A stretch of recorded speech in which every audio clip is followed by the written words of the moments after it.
आर्डो physics में rectilinear motion पर problem 1.14 कीजिए। यहाँ गिवन है a train of length L is equal to 350 metre starts moving rectilinearly with constant acceleration W is equal to 3.0 into 10 पर -2 metre per second square at t equal to 0 second after start of locomotive headlight is switched on। Event 1 है ये and t equal to 60 second after that event the tail signal light is switched on। Event 2 है, ठीक है। Find the distance between these events in the reference frame fixed to the train and to the earth।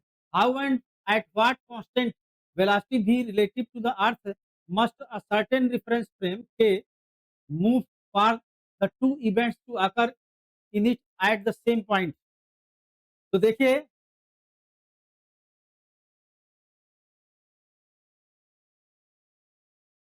ये जैसे track है, अब initial instant t is equal to 0 पर train की position यहाँ पर है। ये ट्रेन है, ये ट्रेन का फ्रंट हो गया, हेड हो गया और ये रियर हो गया, बैक पोर्शन हो गया। ट्रेन की लेंथ यहाँ गिवन है L is equal to 350 metre, ठीक है। मीन्स R और H के बीच कितना डिस्टेंस 350 मीटर। अब मान लो रियर जो इसका ट्रेन का पिछला पॉइंट है, वो यहाँ पॉइंट ए पर है और हेड कहाँ पर पॉइंट बी पर है, ठीक है। अब यहाँ के बाद ट्रेन एक्सीलरेट होती है, initial velocity see U equal to 0 है, इसके बाद इसके पास acceleration A is equal to है 3 into 10⁻⁻2 metre per second square. अब T is equal to 30 second per यहाँ पर इवेंट 1 प्रोड्यूस होता है, जैसे ट्रैक है तो ट्रेन में डिस्प्लेसमेंट होगा और उस केस पर क्या होगा, हेडलाइट पहले जलेगी, ठीक है। तो हेडलाइट यहाँ पॉइंट ए से पोजीशन करेंगे, कहाँ पर जलेगी, यहाँ इसका ट्रेन का डिस्प्लेसमेंट देखिए। For event 1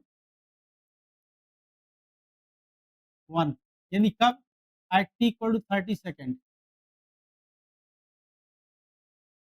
S one is equal to है, एस इक्वल टू क्या होगा, u t plus half at square, ठीक है। तो उसमें यू जीरो है आपका, 0 into 30 second plus half into 3 into 10⁻⁻2 into 30 square. इसको सिंप्लीफाई कीजिए तो ये होगा यहाँ पर 1.5 इंटू यहाँ 900 होगा, इससे 10⁻⁻2 है इंटू ये 900 हो गए। तो 900 का जीरो यहाँ 10⁻⁻2 से कैंसिल हो गया और 9 यहाँ पर मल्टीप्लाई करेंगे तो हो जाएगा 13.5 मीटर। तो t इक्वल टू 30 सेकंड पर ट्रेन की पोजीशन इस तरह से कुछ होगी कि 13.5 मीटर आगे बढ़ जाती, मतलब इसका हेड भी 13.5 मीटर आगे हो गया, ये यहाँ बी से आगे चला गया और इसका रियर पोर्शन भी यहाँ से ए से 13.5 मीटर आगे बढ़ गया, ठीक है। ये सपोज करो रियर पोजीशन यहाँ पर सी पॉइंट पर है, हेड की पोजीशन यहाँ पर डी पॉइंट पर है, बी पॉइंट ट्रैक पर वहीं पर ले रहे हैं, ठीक है। तो ये कितना ए से सी तक कितना हो गया, ये 13.5 मीटर ए टू सी है, ठीक है। अब चलो यहाँ पर इवेंट 1 होता है, यहाँ पर हेडलाइट जलती है तब, ठीक है। मतलब इवेंट 1 यहाँ पर ट्रैक के डी पॉइंट पर है, ठीक है, ट्रैक के डी पॉइंट पर है। अब इवेंट 2 के लिए देखो, और इवेंट 2, इवेंट 2 फर्स्ट इवेंट के 60 सेकंड बाद प्रोड्यूस होता है, यानी उसका जो इंस्टेंट बनेगा तो t इज इक्वल टू पहले कितना था 30 सेकंड था और उसके 60 सेकंड बाद तो प्लस 60 सेकंड, तो ये हो जाएगा आपका 90 सेकंड। तो 90 सेकंड पर सेकंड इवेंट होगा।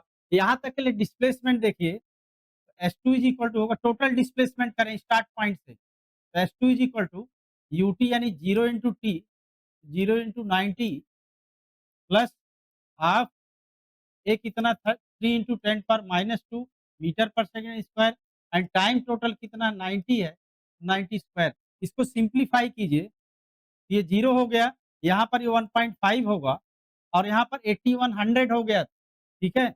ये इंटू 10⁻⁻2 इंटू 8100, ये 100 का यहाँ पर दोनों जीरो 10⁻⁻2 से कैंसिल हो गए।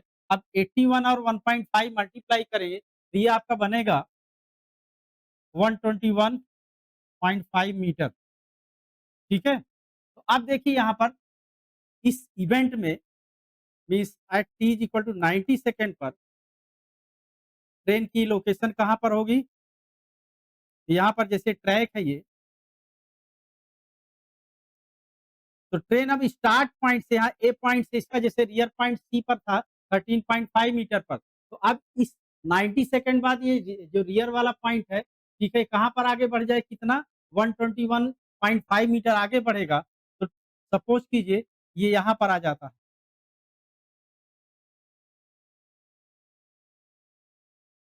यहाँ पर इसका रियर है, ये इसका हेड हो गया, ठीक है? ये पॉइंट ए है, यहाँ पॉइंट सी है, यहाँ पर पॉइंट बी है ये, ठीक है?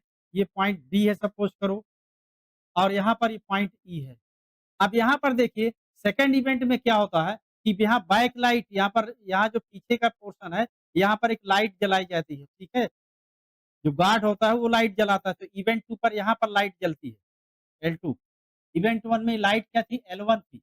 तो इन इवेंट के बीच में डिस्टेंस करना आपको, एक तो क्या ट्रेन के फ्रेम में करना, दूसरा ग्राउंड फ्रेम में करना है, ठीक है? तो यहाँ से यहाँ तक की जो डिस्टेंस है, यहाँ पर ये सपोज़ कीजिए यहाँ पर जो पॉइंट है, ये F है। तो ट्रेन फ्रेम में जैसे कोई ऑब्जर्वर यहाँ ट्रेन के साथ-साथ चल रहा है, ठीक है? तो उसको क्या ऑब्जर्व होगा कि फर्स्ट इवेंट तो क्या है, हेड पर हुआ है और सेकंड इवेंट क्या हुआ, टेल पर हुआ है। तो ये डिस्टेंस कितना है? 350 मीटर है, ठीक है? तो यहाँ पर ट्रेन फ्रेम में जो इन इवेंट्स फर्स्ट और सेकंड के बीच में डिस्टेंस इन ट्रेन फ्रेम है, वो तो ट्रेन की लेंथ यानी 350 मीटर ही रहेगा। बट क्या ग्राउंड फ्रेम में देखिए, तो ग्राउंड फ्रेम में यहाँ ए से डी तक की डिस्टेंस में, ठीक है? यहाँ पर क्या करें हम ए से एफ तक की डिस्टेंस को माइनस कर दें। ये डिस्टेंस कितना पूरा 121.5 मीटर है, इतना।